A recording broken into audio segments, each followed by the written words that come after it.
Assalamualaikum warahmatullahi wabarakatuh. Halo semuanya, kembali lagi kita di channel Inan Ari Sungkai, indahnya berbagi.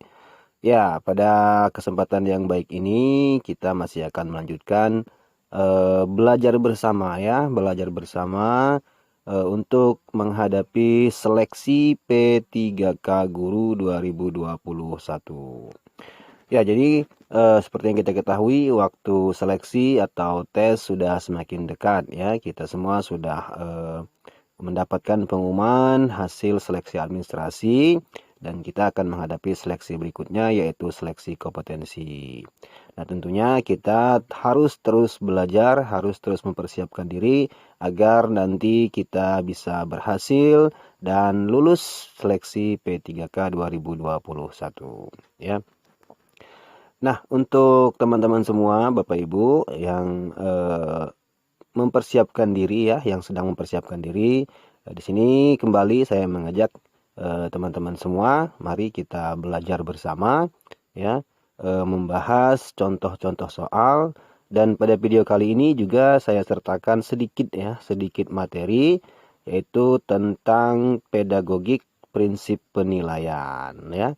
Nah, sebelum kita ke materi dan contoh-contoh soalnya, untuk teman-teman semua, Bapak Ibu yang baru saja menemukan channel ini, jangan lupa, sekali lagi jangan lupa di subscribe dulu channel ini ya. Nyalakan juga lonceng notifikasinya, di like videonya, kemudian di share ke media sosial Bapak Ibu teman-teman semua, ya agar banyak ya, semakin banyak teman-teman kita yang lain yang juga mendapatkan materi ini ya, bisa belajar bersama seperti kita pada kesempatan ini. Nah, untuk yang sudah subscribe ya, saya ucapkan banyak terima kasih telah mendukung saya di channel ini. Semoga channel ini bermanfaat untuk kita semua. Amin, amin ya robbal alamin. Ya, langsung saja kita ke materinya dulu ya, materi tentang prinsip penilaian. Ya, kita ke materinya terlebih dahulu ya, tentang prinsip-prinsip penilaian. Ya, kita sebagai guru atau tenaga pendidik tentunya sudah semestinya melakukan penilaian atau asesmen ya, setelah kita melakukan kegiatan pembelajaran.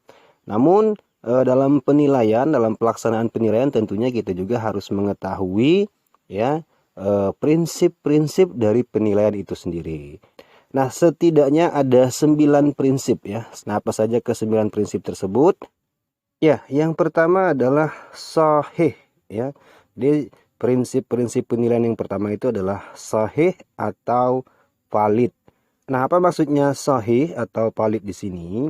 Bahwa penilaian yang dilakukan itu harus berdasar pada data yang mencerminkan kemampuan yang diukur ya. Jadi dalam melaksanakan penilaian kita harus berdasarkan data yang memang mencerminkan kemampuan yang akan diukur ya. Itu yang pertama. Kemudian yang kedua, bahwa prinsip penilaian yang kedua adalah objektif atau objektif. Nah, apa maksudnya penilaian yang berprinsip objektif ini? Bahwa penilaian tidak dipengaruhi oleh subjektivitas penilai. Jadi dalam melakukan penilaian itu tidak boleh yang namanya subjektivitas, harus objektivitas ya, atau objektif, agar nanti tentunya hasil dari penilaian itu adalah penilaian yang baik ya. Kemudian yang ketiga, prinsip yang ketiga yaitu adil ya. Apa maksudnya di sini? Adil di sini maksudnya adalah penilaian tidak menguntungkan atau merugikan peserta didik karena perbedaan latar belakang agama ya, suku, budaya, adat istiadat, status sosial, ekonomi, gender, dan lain-lain. Jadi sekali lagi, prinsip yang ketiga adalah adil ya, tidak menguntungkan salah satu atau merugikan salah satu peserta didik. Ya, jadi dalam pelaksanaannya, dalam penilaian itu kita harus adil ya. Kemudian yang keempat adalah terpadu ya. Prinsip yang keempat adalah prinsip terpadu. Apa maksudnya? Bahwa penilaian oleh pendidik merupakan salah satu komponen yang tak terpisahkan dari kegiatan pembelajaran. Nah, jadi penilaian dan pembelajaran itu adalah satu komponen. Nah, itu maksud dari prinsip terpadu, ya. Kemudian yang kelima, terbuka. Apa maksudnya? Bahwa prosedur penilaian harus terbuka, ya, jelas dan dapat diketahui oleh siapapun. Maksudnya, bagaimana cara kita melakukan penilaian, standar penilaian dan lain sebagainya itu harus diketahui oleh siapapun, ya, oleh peserta didik atau pihak-pihak lain yang terkait. Nah, kemudian yang berikutnya yang keenam, bahwa prinsip penilaian yang keenam itu adalah menyeluruh dan berkesinambungan. Nah, apa maksudnya menyeluruh dan berkesinambungan? Bahwa penilaian oleh pendidik mencakup semua aspek kompetensi dengan menggunakan berbagai teknik penilaian yang sesuai untuk memantau perkembangan kemampuan peserta didik. Ya, jadi di sini bahwa penilaian oleh pendidik atau guru itu mencakup semua aspek kompetensi, ya. Di sini termasuk kompetensi spiritualnya, sosialnya, pengetahuannya, psikomotornya, ya, dan lain-lain.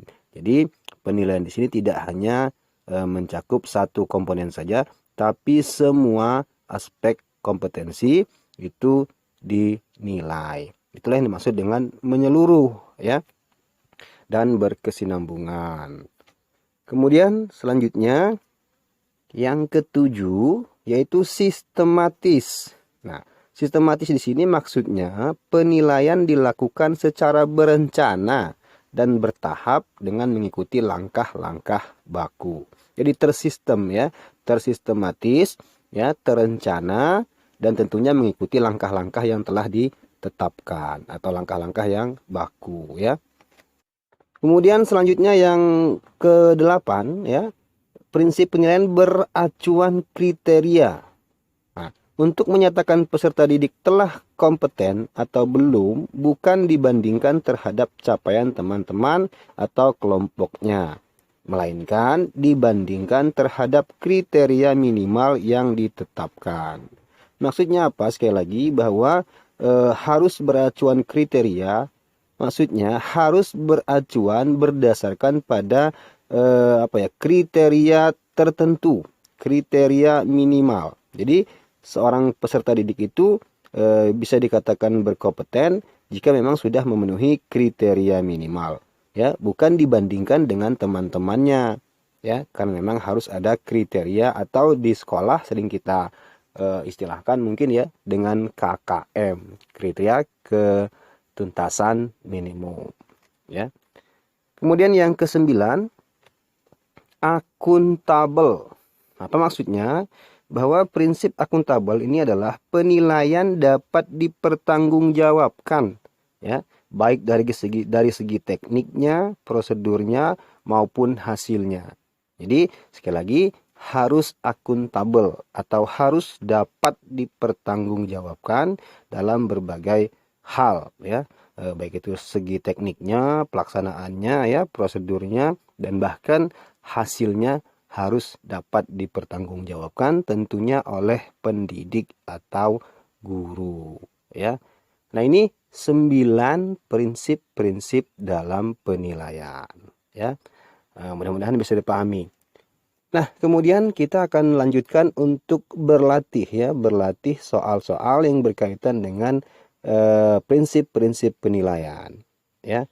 Nah, untuk latihan kita hari ini mungkin agar lebih lebih baik, ya, maka nanti saya coba untuk bacakan soalnya dan saya beri waktu teman-teman semua untuk menjawab soalnya, ya.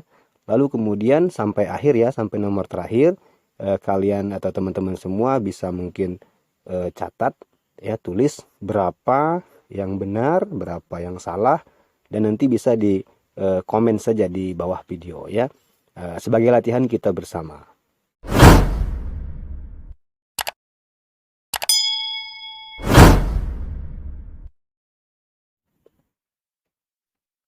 Soal nomor 1. Penilaian yang dilakukan oleh seorang guru harus didasarkan pada prosedur dan kriteria yang jelas, tidak dipengaruhi subjektivitas penilai. Hal ini sesuai dengan prinsip titik. A. Terbuka, B. Menyeluruh, C. Akuntabel, D. Adil, E. Objektif atau objektif. Ya. Nah, kira-kira jawabannya yang mana? A, B, C, D atau E? Silahkan Bapak Ibu, teman-teman semua. Saya kasih waktu 5 detik ya. Oke, sudah. Jawabannya adalah jawabannya adalah yang E ya, objektif atau objektif ya.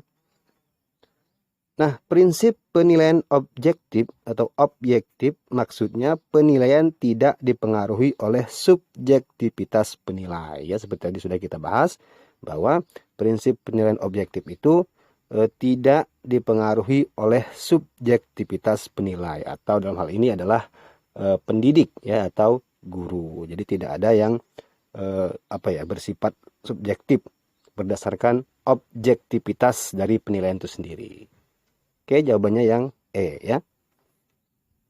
Lanjut ke soal berikutnya.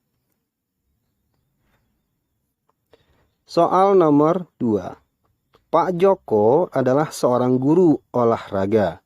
Hari ini dia akan mengadakan penilaian praktik lompat jauh dengan menggunakan tes tertulis. Prinsip penilaian yang dilanggar oleh Pak Joko adalah A. Sahih, B. Objektif, C. Menyeluruh, D. Sistematis, E. Beracuan kriteria. Ya. Oke, jawabannya kira-kira A, B, C, D atau E. Ya, di sini dikatakan bahwa Pak Joko ya akan mengadakan penilaian praktik lompat jauh dengan menggunakan tes tertulis. Nah, prinsip penilaian yang dilanggar oleh Pak Joko adalah yang mana kira-kira? Silahkan. Ya, jawabannya adalah yang A ya, sahih. Karena jenis penilaian yang digunakan tidak sesuai dengan kompetensi yang akan dinilai. Maksudnya apa? Di sini kan Pak Joko akan mengadakan penilaian praktik. Ingat kata kuncinya penilaian praktik ya. Nah, di sini sedangkan di sini dia menggunakan tes tertulis. Ya, tentunya tidak sesuai ya. Kalau praktik ya mungkin harusnya praktik di lapangan, bukan tes tertulis ya. Jadi melanggar ya prinsip penilaian yang pertama, yaitu sahih. Jadi jawabannya A. Oke, lanjut ke soal berikutnya. Soal nomor 3. Pak Rian adalah seorang guru seni. Hari ini dia ingin menilai kemampuan siswa dalam membuat lukisan. Selain hasil lukisan siswa yang dinilai, teknik dalam melukis, cara menggunakan alat dan perlengkapan, dan juga sikap siswa dalam menghargai karya temannya juga menjadi acuan dalam penilaian. Dalam hal ini, Pak Rian telah menerapkan prinsip A. Sahih, B. Objektif, C. Menyeluruh, D. Sistematis, E. Beracuan kriteria. Ya, kira-kira jawabannya A, B, C, D atau E. Silahkan. Ya, jawabannya adalah yang C ya, yaitu menyeluruh. Menyeluruh dan berkesinambungan berarti penilaian oleh pendidik mencakup semua aspek kompetensi dengan menggunakan berbagai teknik penilaian yang sesuai untuk memantau perkembangan kemampuan peserta didik. Ya, di sini di soal nomor 3 ini Pak Rian ya, guru seni, akan melakukan penilaian siswanya dalam membuat lukisan, dan ternyata tidak hanya proses pembuatan lukisannya saja yang dinilai, namun juga hasil lukisan yang dinilai, ya, teknik dalam melukis juga dinilai, cara menggunakan alat dan perlengkapan juga dinilai, kemudian sikap siswanya ya dalam menghargai karya temannya ya juga dinilai. Nah, ini berarti Pak Rian telah menerapkan prinsip penilaian yang disebut dengan menyeluruh ya, atau menyeluruh dan berkesinambungan. Jadi semuanya dinilai, nggak hanya hasil dari lukisannya, nggak hanya prosesnya, tapi semuanya dinilai. Oke ya. Lanjut ke soal berikutnya. Soal nomor 4. Pak Eko adalah guru PKN di sekolah X. Dia tinggal di desa Mekarsari. Siska adalah tetangga dari Pak Eko. Setiap pembagian hasil evaluasi, Siska selalu diberi nilai 90 oleh Pak Eko. Sementara Rudi, siswa yang paling pintar di kelas, hanya mendapat nilai 80. Dari kasus ini artinya Pak Eko tidak melaksanakan prinsip penilaian ... A. Adil, B. Objektif, C. Menyeluruh, D. Sistematis, E. Beracuan kriteria. Oke, silahkan jawabannya A, B, C, D, atau E. Ya, jawabannya adalah yang B ya, objektif.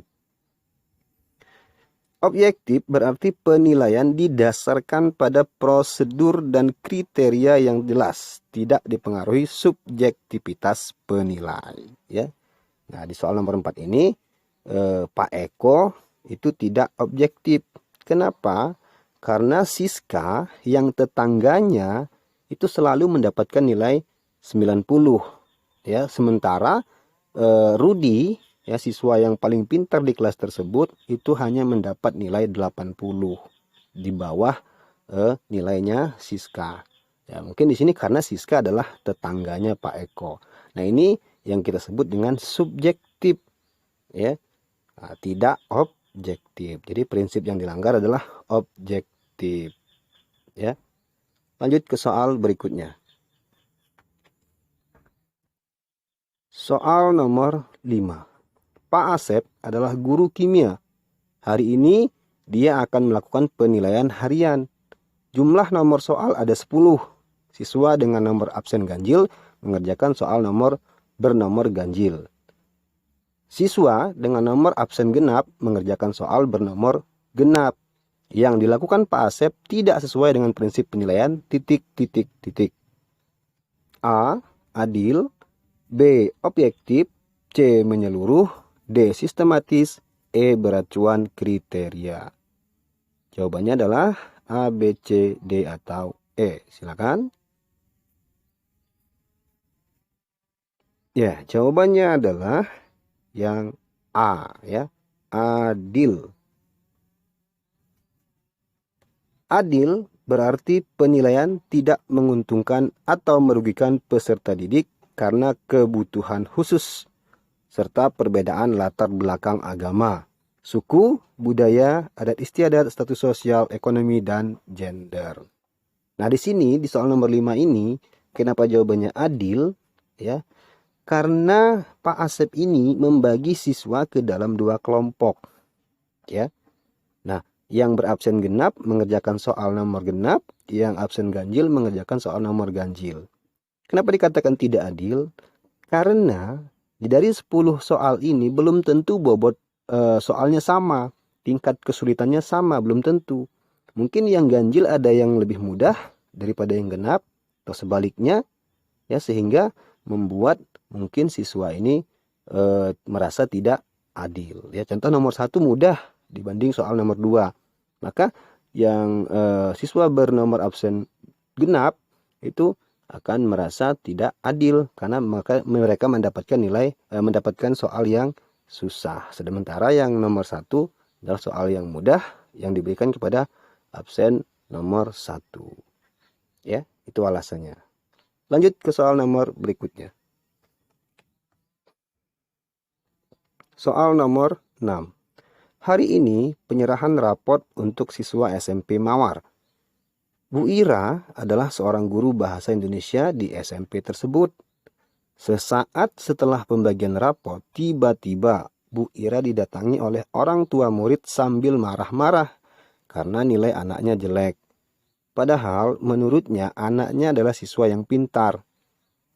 Setelah mempersilahkan si orang tua siswa tersebut duduk, lalu Bu Ira menjelaskan mengenai teknik, prosedur, dan hasil pengolahan dari nilai harian, PTS, PAS, serta nilai sikap siswa dengan menunjukkan buku catatan penilaian yang lengkap. Akhirnya, orang tua siswa tersebut dapat mengerti bahwa nilai anaknya memang sesuai fakta. Dengan demikian, Bu Ira telah melaksanakan prinsip penilaian titik.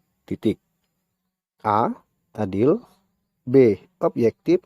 C. Menyeluruh. D. Sistematis. E. Akuntabel. Silakan jawabannya.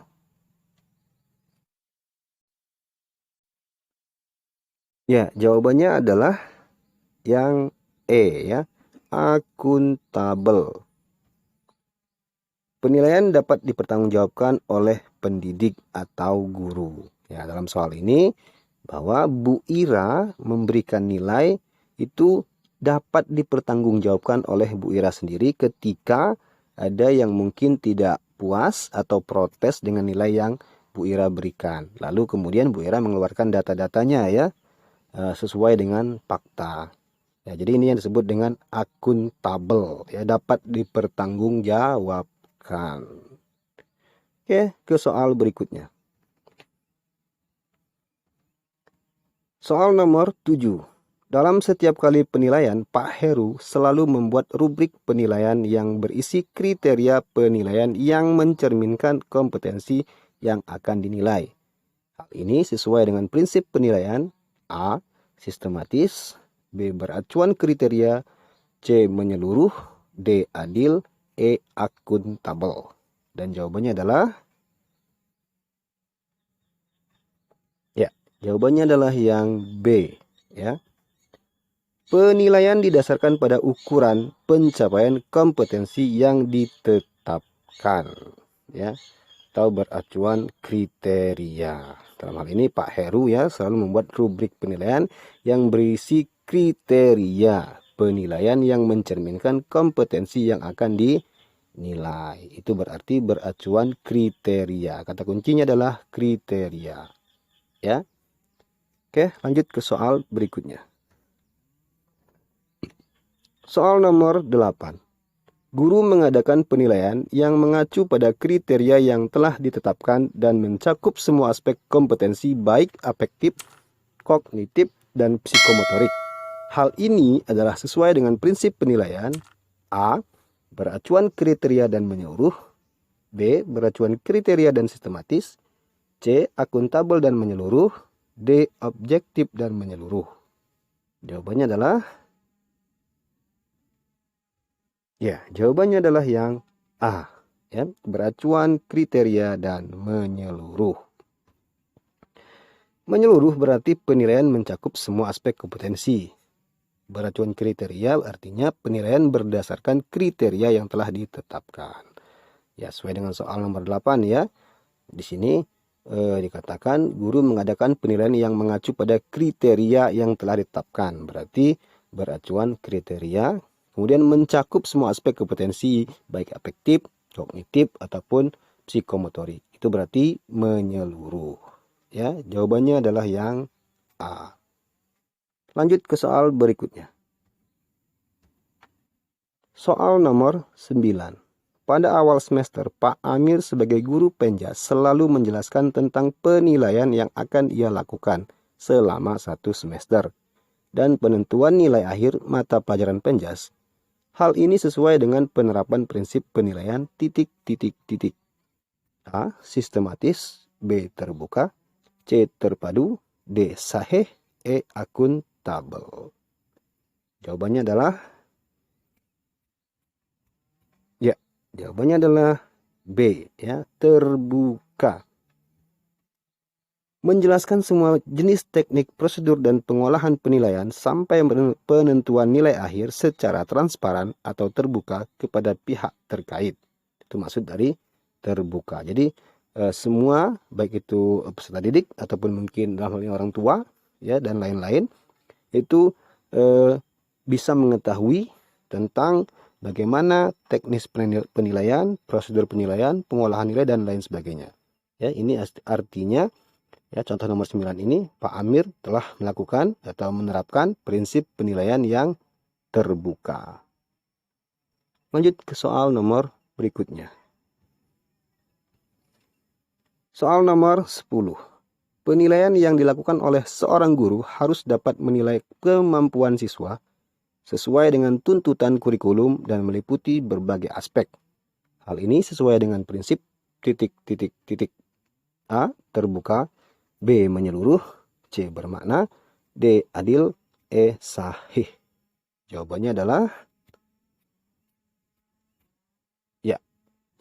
adalah B ya, menyeluruh.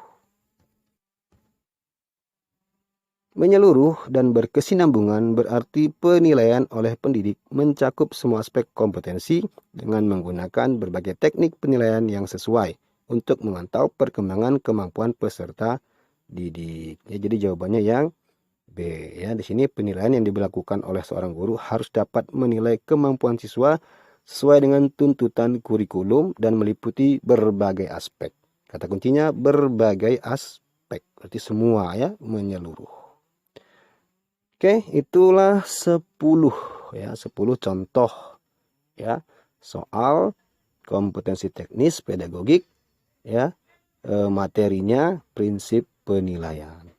Nah, jadi dari 10 ini teman-teman tadi yang sudah mengikuti, kira-kira jawabannya berapa yang betul, berapa yang salah, ya bolehlah ya ditulis di komen di bawah video ini. Oke, ya mudah-mudahan nilainya baik ya, betul semua mudah-mudahan ya. Ya, itulah gunanya kita belajar. Ya, mudah-mudahan video ini bermanfaat. Ya, mudah-mudahan kita semua juga bisa mengikuti seleksi P3K 2021 dan berhasil. Amin ya rabbal alamin. Mungkin itu saja ya pada materi dan latihan soal kita kali ini. Untuk yang belum subscribe, sekali lagi saya ingatkan subscribe dulu channelnya, nyalakan lonceng notifikasinya, like, komen, dan di share video ya. Dan jangan lupa juga